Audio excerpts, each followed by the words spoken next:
I'm here at Waterloo Station.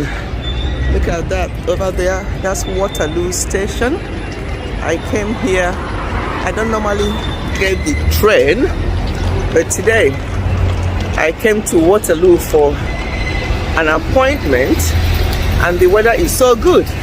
So I decided to show you around Waterloo Station in London. That's Waterloo Station over there.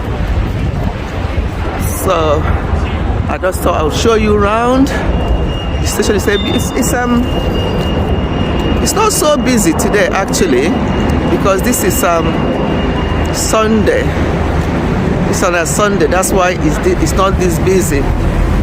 But while I'm here, while I'm just walking around, showing you around the area of Waterloo. Waterloo is one of the major train stations in London. There are quite a few major train stations.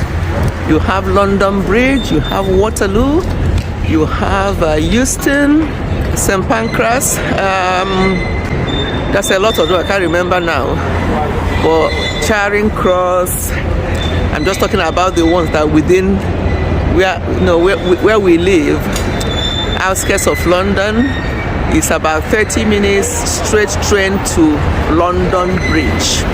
London Bridge is 30 minutes from where I live in outskirts of London, and Waterloo is about 40 minutes. Charing Cross, 40-45 minutes to Charing Cross or Waterloo.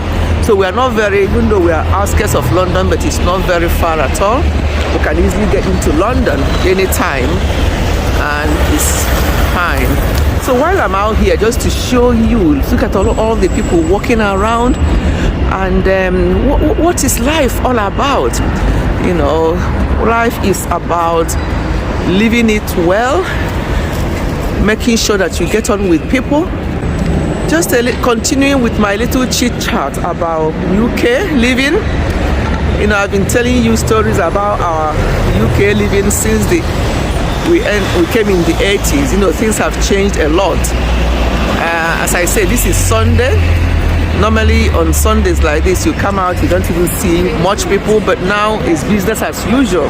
Other things that really was surprising to me that I would have to get used to was the fact that when people ask you, in those days they asked us, oh, do you want a hot drink?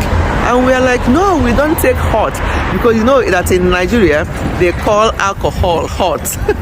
So when they said hot drink, we thought that they meant alcohol, and we're like, no, we don't take hot drink.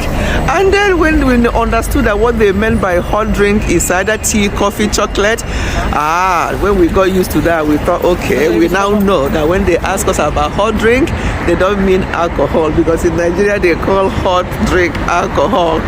You know, so that's one of one of the things we have to get used to as well. And other things that we have to get used to at the time was the fact that our children then in Scotland, they were the only African children in the class. So when they take their class picture, our own children just stands out. Once you see the pictures, you know that those are our children. And one thing that was actually unique at the time was that those children, they did not discriminate really against our children so much.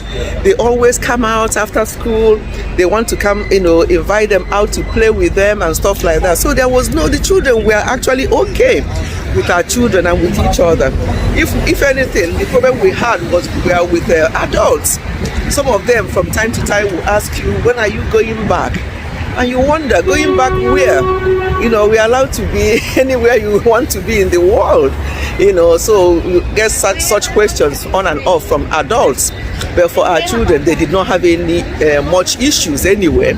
There was no discrimination, and they got on very, very well with other children. But it did not remove the fact that, you are in a foreign place, that you have to get used to how they behave, how they say things. Major place that you normally would go for outing and visit in Edinburgh then is called Princess Road. Can't remember now. Yeah, Princess Road or Princess Street. Yeah, there We go there from time to time on weekends just to hang around with our children. And then if you meet anybody from Africa, anybody with the same look like you a bit, you know, you're so excited. You want to greet the person, ask them where they are from. It doesn't matter where they are from.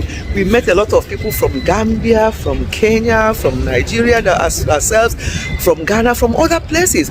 And we had African and Caribbean Christian Fellowship where we all met, and we meet other Africans there. It was such a lovely time to see all those people, and our children were able to see people, you know, similar to them that they could relate with as well, and we shared our Christian faith together. So it was so good to see. But yeah, those days there was not much, just a few people really, Africans. But now obviously everywhere is saturated. There's loads of people everywhere, and which is quite good.